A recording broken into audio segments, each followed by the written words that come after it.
ನಮಸ್ತೆ. ಮನುಷ್ಯ ಜನ್ಮದ ಸಾರ್ಥಕತೆ ಯಾವುದು? ಮನುಷ್ಯ ಸತ್ತ ಮೇಲೂ ಕೂಡ ಜೀವಂತವಾಗಿ ಇರಬೇಕು ಅಂದರೆ ಸಾಧ್ಯ ಏನ್ರಿ? ಸತ್ತ ಮೇಲೂ ಜೀವಂತವಾಗಿರೋದು ಇಲ್ಲಲ್ಲ. ಹಾಗಾದರೆ ಜೀವಂತವಾಗಿ ಮೃತ್ಯುಂಜಯತೆ, ಇವ್ರು ಹೇಳ್ತಾರೆ ನರನ ಮೃತ್ಯುಂಜಯತೆ. ಮೃತ್ಯುವನ್ನೇ ಗೆಲ್ಲೋದು ಹೇಗೆ? ಈ ದೇಹಕ್ಕೆ ಮೃತ್ಯು, ನಮ್ಮ ಆತ್ಮಕ್ಕೆ ಅಲ್ಲ, ನಮ್ಮ ಸಾಧನೆಗಳಿಗೆ ಅಲ್ಲ, ನಮ್ಮ ಸಹಾಯಕ್ಕೆ ಅಲ್ಲ. ನಾವು ಇನ್ನೊಬ್ಬರಿಗೆ ಮಾಡಿದ ಸಹಾಯ, ಪರೋಪಕಾರ ಅವು ಅವಕ್ಕೆ ಸಾವಿಲ್ಲ. ಅಂಥದ್ದನ್ನೇನಾದರೂ ಮಾಡಿದಾಗ ಮಾತ್ರ ನಾವು ಅಜರಾಮರರಾಗಿ ಉಳಿಯೋಕ್ಕೆ ಸಾಧ್ಯ. ಅದೆಷ್ಟೋ ಜನರ ಹೆಸರು ಹೇಳ್ಕೊಂಡು ಬಂದೀವಿ, ಯುಗಗಳಿಂದಲೂ ಅವ್ರ ಹೆಸರನ್ನೇ ಹೇಳ್ತೀವಿ. ಯಾಕೆ? ಅವರಂಥ ಒಂದು ಲೋಕ ಕಲ್ಯಾಣಕಾರಿ ಕೆಲಸ ಮಾಡ್ಯಾರ, ಪರೋಪಕಾರಿ ಕೆಲಸ ಮಾಡ್ಯಾರ. ಅವರು ಪರೋಪಕಾರಾರ್ಥಂ ಇದಂ ಶರೀರಂ ಅಂತ ಹೇಳಿದೆ ಗೀತೋಪದೇಶದೊಳಗೆ ಶ್ರೀಕೃಷ್ಣ ಪರಮಾತ್ಮ. ಅಂಥ ಕೆಲಸ ಮಾಡಿದವರನ್ನು ಪ್ರಪಂಚ ನೆನಪಿಟ್ಕೋತದೆ, ಕಾಲಕ್ಕೂ ಅವರನ್ನು ನೆನಪು ಮಾಡ್ಕೋತೀವಿ. ಅಂಥದ್ದನ್ನು ಏನು ಮಾಡಿದ್ರೆ ಮನುಷ್ಯ ಜನ್ಮ ಸಾರ್ಥಕ ಅನ್ನಲಿಕ್ಕೆ ಗುಂಡಪ್ಪ ಅವರು ಇಲ್ಲೊಂದು ಸೊಗಸಾದ ಕಗ್ಗ ಹೇಳ್ಯಾರ ನೋಡ್ರಿ. ಬಿದ್ದುದನು ನಿಲ್ಲಿಪುದೇ ನರನ ಮೃತ್ಯುಂಜಯತೆ, ಶುದ್ಧಿಸದೆ ನಭ ಧರೆಯ ಮರಳಿ ಮಳೆಯಂ, ಗದ್ದೆ ಕೊಯ್ಲಾಗೆ ಮಗಳದದು ಬೆಳೆಯ ಕುಡದಿಹುದೇ, ಬಿದ್ದ ಮನೆಯನ್ನು ಕಟ್ಟೋ ಮಂಕುತಿಮ್ಮ. ನೋಡ್ರಿ, ಬಿದ್ದಿರೋದನ್ನು ನಿಲ್ಲಿಸೋದೇ ಮನುಷ್ಯನ ಮೃತ್ಯುಂಜಯತೆ, ಸೋತವರನ್ನು ಕೈ ಹಿಡಿದು ಎತ್ತೋದೇ ಮನುಷ್ಯನ ಮೃತ್ಯುಂಜಯತೆ. ಧರ್ಮ ಅದು. ಕಣ್ಣೀರು ಇಡೋರನ್ನ ಕರೆದು ಸಂತೈಸಿ ಕಣ್ಣೀರು ಒರೆಸೋದೇ ಧರ್ಮ, ಕಣ್ಣೀರು ಹಾಕೋ ಹಂಗೆ ಮಾಡೋದಲ್ಲ. ಆಕಾಶದಿಂದ ಬಿದ್ದಂಥ ಮಳೆ ಭೂಮಿಯನ್ನು ಪುನಃ ಶುದ್ಧಿ ಮಾಡೋದಿಲ್ಲೇನು? ನಮ್ಮ ಮೊನ್ನೆನೇ ಬಂದಿದ್ನಲ್ಲ, ಮತ್ತ್ಯಾಕೆ ಬರಲಿ, ಹೋದೋಷ್ಟು ಬಂದುಬಿಟ್ಟಿನಲ್ಲ ಅಂಥದ್ದೇನ್ರಿ ಮಳೆ? ಪುನಃ ಬರ್ತದೆ. ಏನದು, ಕಾವೇರಿ ಧಗೆಗೊಂಡ ಭೂಮಿಯನ್ನು ಮತ್ತೆ ಮೆತ್ತಗೆ ಮಾಡ್ತದೆ, ಮತ್ತೆ ರಮಿಸ್ತದಲ್ಲ. ಗದ್ದೆಯನ್ನು ಕೊಯ್ಲು ಮಾಡಿದ ನಂತರ ಅದು ಪುನಃ ಬೆಳೆಯನ್ನು ಕೊಡದೇ ಇರ್ತದೇನೋ? ಒಂದು ಸತಿ ಬಿತ್ತಿ ಬೆಳೆಯನ್ನು ತಕ್ಕೊಂಡ್ಮೇಲೆ ಮತ್ತದು ಭೂಮಿ ಕೊಟ್ಬಿಟ್ಟಿನಲ್ಲ ಈಗ, ಇನ್ನು ಕೊಡೋದಿಲ್ಲ ಅಂತ ಎಂದಾದರೂ ಹೇಳಿದೆ ಏನ್ರಿ? ನಾವು ಯಾವಾಗ ಬಿತ್ತುತ್ತೀವಿ ಆವಾಗ ಬೆಳೆಯನ್ನು ಭೂಮಿ ಕೊಡ್ತದೆ. ಮನೆ ಬಿದ್ದು ಹೋಯಿತೆಂದು ಸುಮ್ಮನಿರಬೇಡ, ಪುನಃ ಅದನ್ನು ಕಟ್ಟು. ಬಿತ್ತು ಹೋಯ್ತಲ್ಲಪ್ಪ ನಮ್ಮ ಮನೆ ಅಂತದ ಅಷ್ಟಕ್ಕೆ ಬಿಟ್ಬಿಡೋದಲ್ಲ. ನಮ್ಮ ಮನೆಯೊಳಗಿನ ವಸ್ತುಗಳೆಲ್ಲ ಕೆಟ್ಟು ಹೋದವಲ್ಲಪ್ಪ ಅಂತದನ್ನಲ್ಲೇ ಒಗೆದು ಬಿಡೋದಲ್ಲ. ಸೋತು ಹೋದ್ವಲ್ಲ ಲೈಫಲ್ಲಿ, ಇನ್ನೇನು ಮುಗಿದೇ ಹೋಯ್ತು ನನ್ನ ಜೀವನ ಅಂಥೇಳಿ ಕುಸಿದು ಬೀಳೋದಲ್ಲ. ಪುನಃ ಕಟ್ತಾ ಇರಬೇಕು. ಕೆಟ್ಟದ್ದನ್ನೇ ರಿಪೇರಿ ಮಾಡಬೇಕು, ಕೆಟ್ಟದ್ದನ್ನೇ ಶುದ್ಧ ಮಾಡಬೇಕು. ಅದು ಒಂದು ಚಾಲೆಂಜ್ ಬದುಕಿಗೆ. ಒಳ್ಳೆಯದನ್ನು ಯಾರು ಬೇಕಾದರೂ ತಗೋತಾರ, ಯಾರು ಬೇಕಾದರೂ ಸ್ವೀಕಾರ ಮಾಡಿ ಅದನ್ನು ಸುಖವಾಗಿಡೋದೇನು ದೊಡ್ಡ ಮಾತಲ್ಲ.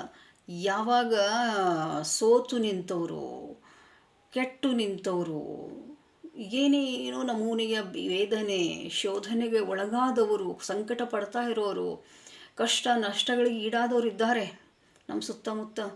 ಅಂಥವರ ಜೊತೆಗಿರೋದೇನೆ ನಿನ್ನ ಮೃತ್ಯುಂಜಯತೆ, ಅಂದರೆ ನರನ ಮೃತ್ಯುಂಜಯತೆ, ಮನುಷ್ಯನ ಸಾಧನೆ, ನಿಜವಾದ ಸಾರ್ಥಕತೆ ಬದುಕಿಂದು ಅಂತ ಗುಂಡಪ್ಪ ಅವರು ಈ ಕಗ್ಗದಲ್ಲಿ ಹೇಳಿದ್ದು. ಬದುಕನ್ನು ಹೆಂಗೆ ಬದುಕಬೇಕು ಅನ್ನೋದನ್ನು ಈ ಕಗ್ಗದಲ್ಲಿ ಹೇಳ್ಯಾರ ನೋಡ್ರಿ. ಗೌರವಿಸು ಜೀವನವ, ಗೌರವಿಸು ಚೇತನವ, ಆರದೋ ಜಗವೆಂದು ಭೇದವೆಣಿಸದಿರು, ಹೋರುವುದೇ ಜೀವನ ಸಮೃದ್ಧಿ ಓಸುಗ, ನಿನಗೆ ದಾರಿ ಆತ್ಮೋನ್ನತಿಗೆ ಮಂಕುತಿಮ್ಮ. ಜಗತ್ತನ್ನು ಇನ್ನು ಯಾರೋ ನೋಡ್ಕೋತಾರೆ ಬಿಡು, ನನಗ್ಯಾಕೆ ಬೇಕು ಜಗತ್ತಿನ ಗೊಡವೆ, ಲೋಕದೊಡಂಕ ನಾನು ಯಾಕಪ್ಪ ತಿದ್ದಲಿ ಅಂತ ಸುಮ್ಮನೆ ಇರಬೇಡ. ವ್ಯತ್ಯಾಸ ಭೇದ ಎಣಿಸ್ಬೇಡ ಜಗತ್ತಿನೊಳಗೆ. ನಾನು ಒಬ್ಬ ಜಗತ್ತಿನೊಳಗೆ. ಪ್ರಪಂಚ ನನ್ನನ್ನೆಷ್ಟು ಜೋಪಾನವಾಗಿ ನೋಡ್ಕೋತದಲ್ಲ, ನಾನು ಅಳಿಲು ಸೇವೆ ಮಾಡಲೇಬೇಕು. ನಂದೇನು ದೊಡ್ಡ ಮಹಾಬಿಡಪ್ಪ ಅನ್ನಲಿಕ್ಕೆ ಹೋಗಬೇಡ. ಜೀವನವನ್ನು ಮತ್ತು ಚೈತನ್ಯವನ್ನು ಗೌರವಿಸೋದನ್ನು ಕಲಿ. ದೇಹದ ಚೈತನ್ಯ, ಜೀವನದ ಚೈತನ್ಯ, ನಮ್ಮ ನೆರೆಹೊರೆಯವರ ಚೈತನ್ಯ, ನಮ್ಮ ಸಮಾಜ, ನಮ್ಮ ದೇಶದ ಚೈತನ್ಯವನ್ನು, ನಮ್ಮ ಚೈತನ್ಯದ ಜೊತೆ ಅದನ್ನು ಗೌರವಿಸೋದನ್ನು ಕಲಿಬೇಕು. ಅಂದರೆ ನಮ್ಮನ್ನು ನಾವು ಪ್ರೀತಿಸ್ಕೊಂಡು ಪರರನ್ನು ಪ್ರೀತಿಸೋದನ್ನು ಕಲಿಬೇಕಾಗಿದೆ, ಗೌರವಿಸೋದನ್ನು ಕಲಿಬೇಕಾಗಿದೆ. ಜೀವನವನ್ನು ಸಮೃದ್ಧಪಡಿಸೋಕ್ಕೋಸ್ಕರ ಹೋರಾಡು. ಸೋತು ಬಿದ್ದೆ, ಇನ್ನೇನು ನನ್ನ ಲೈಫ್ ಮುಗೀತು, ನಂದು ಹಿಂಗಾಗಿ ಹೋಯ್ತಲ್ಲ, ಕುಸಿದು ಬೀಳೋಕ್ಕೆ ಹೋಗಬೇಡ. ಅನುಭವಗಳೇ ಸಮೃದ್ಧಿಯನ್ನು ತಂದು ಕೊಡೋದು. ಸಮೃದ್ಧತೆ ಎಲ್ಲೂ ಹುಡುಕಬೇಕಾಗಿಲ್ಲ, ಅದು ಶ್ರೀಮಂತಿಕೆ ಒಳಗಿಲ್ಲ.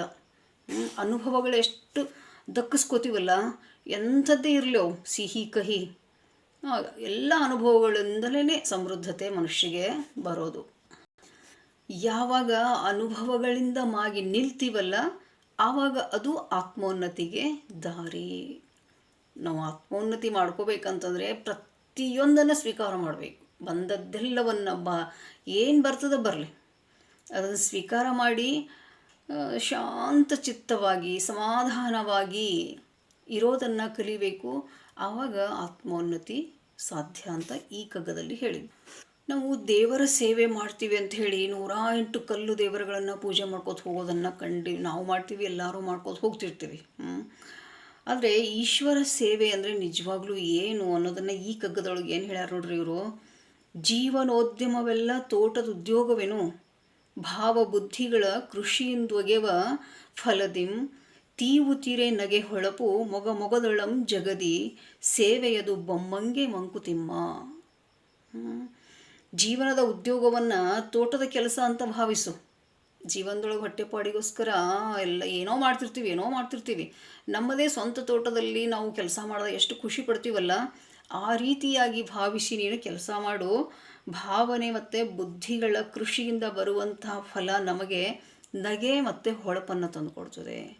ಯಾವಾಗ ಶುದ್ಧವಾದ ಭಾವದಿಂದ ಒಂದು ಒಳ್ಳೆ ಚಾತುರ್ಯ ಬುದ್ಧಿಯಿಂದ ಐಡಿಯಾಗಳನ್ನು ಉಪಯೋಗಿಸಿ ಕೆಲಸ ಮಾಡ್ತೀವಲ್ಲ, ಅದು ನಮ್ಮ ಮುಖಕ್ಕೊಂದು ನಗು ಕೊಡುತ್ತದೆ, ನಮ್ಮ ಶರೀರಕ್ಕೊಂದು ಕಾಂತಿಯನ್ನು ತಂದು ಕೊಡುತ್ತದೆ, ಜೀವನಕ್ಕೆ ಹೊಳಪನ್ನು ತಂದು ಕೊಡುತ್ತದೆ. ಜಗತ್ತಿನ ಎಲ್ಲರ ಮುಖದೊಳಗೂ ತುಂಬಿ ತುಳುಕಾಡುತ್ತಿದ್ದರೆ ನಗೆ, ಅದೇ ಈಶ್ವರ ಸೇವೆ. ನಾವು ಕೆಲಸ ಮಾಡೋದ್ರಿಂದ ನಮ್ಮ ಮುಖದಲ್ಲಿ ನಗು ಬಂತು ಅಂತಂದರೆ ಅದು ಈಶ್ವರ ಸೇವೆ. ನಾವು ಕೆಲಸ ಮಾಡೋದ್ರಿಂದ ನಮ್ಮ ಮುಖ ಬಾಡಿ ಹೋಗ್ತದಪ್ಪ, ಕಷ್ಟ ಆಗ್ತಿದೆ ನನಗೆ ಈ ಕೆಲಸ, ಅದು ದೈವ ಸೇವೆ ಅನ್ನಿಸ್ಕೊಳ್ಳಲ್ಲ ಅಂತ ಹೇಳೋದು ಇದರ ತಾತ್ಪರ್ಯ. ಜೀವನ ಅಂದರೆ ಏನು, ಬಹಳ ದೊಡ್ಡದಾಗಿ ಏನು 1000 ವರ್ಷ ನಾವು ಬದುಕಲ್ಲ. ಭಾಳ ಗಂಭೀರವಾಗಿ ಏನನ್ನೂ ತಗೊಳ್ಳೋ ಅಗತ್ಯ ಇಲ್ಲ ಅನಿಸಿದ್ರೂ ಕೂಡ ಇದೆ ಜೀವನದ ತಿರುಳು. ಎಲ್ಲವನ್ನು ಹಗುರಾಗಿ ತಗೊಳ್ಳೋಕ್ಕಾಗಲ್ಲ. ಎಲ್ಲ ವಿಷಯದೊಳಗೂ ಒಂದೊಂದು ವಿಷಯವನ್ನು ಗಂಭೀರವಾಗಿಯೇ ತಗೋಬೇಕಾಗ್ತದೆ.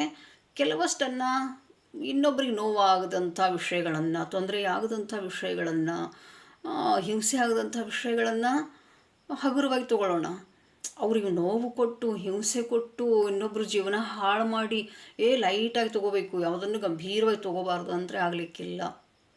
ಯಾವುದನ್ನು ಗಂಭೀರವಾಗಿ ತೊಗೋಬೇಕು. ನೋಡ್ರಿ, ಇಲ್ಲಿ ಜೀವನದ ತಿರುಳಿನ ಬಗ್ಗೆ ಏನು ಹೇಳ್ತಾರ. ಹೂವ ತಳೆದ ಗುಲಾಬಿಯಿಂದ ಮನಕಹುದೇನು, ನೋವೋ ಸಂತಸವೋ ನೋಡ ಮುಳ್ಳು ಬಾಳ್ಗೆ, ಹೂವೆ ದಿವ್ಯ ಕಿರೀಟ ವಧುವೆ ಕಾಲಕಟಾಕ್ಷ, ಜೀವನದ ತಿರುಳಿಷ್ಟೇ ಮಂಕುತಿಮ್ಮ. ಏನು, ಗಿಡದಲ್ಲಿ ಬಿಟ್ಟಂಥ ಗುಲಾಬಿ ಹೂವನ್ನು ನೋಡಿದ್ರೆ ಮನಸ್ಸಿಗೆ ನೋವಾಗ್ತದೋ ಏನು ಸಂತೋಷ ಆಗ್ತದೋ, ನಲಿಬೇಕನ್ನಿಸ್ತದಲ್ಲ, ಎಂಥ ಭಾವನೆಗಳು ಉಂಟಾಗ್ತವೆ ನಮಗೆ. ಆ ಮುಳ್ಳಿಗಿರುವಂಥ ಬಾಳಿಗೆ ಹೂವೇ ದಿವ್ಯ ಕಿರೀಟ. ಮುಳ್ಳಿನ ನಡುವೆ ಒಂದು ಹೂವಿದೆ ಅಲ್ಲ, ಹಾಗೆ ಅನೇಕ ಕಷ್ಟ ನಷ್ಟಗಳ ಮಧ್ಯೆ ಒಂದು ನಗೆ, ಒಂದು ಸಂತೋಷ, ಒಂದು ಗೆಲುವು, ಅದೇ ಹೂವಿದ್ದಂಗೆ. ಅದೇ ಕಾಲನ ಕೃಪಾದೃಷ್ಟಿ. ಕಾಲ ನಮಗೆ ಅಷ್ಟೇ ಕೊಡ್ತದೆ, ಹೆಚ್ಚಿಗೆ ಕೊಡಲ್ಲ. ಜೀವನದ ತಿರುಳು ಇಷ್ಟೇ, ಇದಕ್ಕಿಂತಲೇ ಹೆಚ್ಚಿಲ್ಲ ಜೀವನ. ಎಷ್ಟೊಂದು 1000 ಸೋಲುಗಳ ಮಧ್ಯೆ ಒಂದು ಗೆಲುವು, ಇಡೀ ಜೀವನ ಕಷ್ಟ ನಷ್ಟಗಳ ಮಧ್ಯೆ ಒಂದು ಸಣ್ಣ ಸಂತಸ, ಇಷ್ಟೇ ಜೀವ. ಅಷ್ಟಕ್ಕೋಸ್ಕರ ಸಾಗರದಷ್ಟು ದುಃಖಕ್ಕೆ ಸಾಸಿವೆಯಷ್ಟು ಸುಖ, ಇಷ್ಟಕ್ಕೋಸ್ಕರ ಬಡ್ದಾಡ್ತೀವಲ್ಲ ನಾವು. ಎಷ್ಟು ಮಾರ್ಮಿಕವಾಗಿ ಹೇಳ್ಕೊಟ್ಟಾರಲ್ಲ. ಹೀಗೆ ಬದುಕೋದನ್ನು ಕಲಿಬೇಕು. ಜೀವನವನ್ನು ಯಾವಾಗ ಲೈಟಾಗಿ ತೊಗೋಬೇಕು, ಯಾವಾಗ ಸೀರಿಯಸ್ ಆಗಿ ತೊಗೋಬೇಕು ಅನ್ನೋ ಪ್ರಜ್ಞೆ ಇಟ್ಕೊಂಡಾಗ ಜೀವನನೂ ನಮಗೂ ಕೂಡ ಕೆಲವಷ್ಟು ಸಮೃದ್ಧಿಯನ್ನು ತಂದುಕೊಡ್ಬಹುದು. Thank you.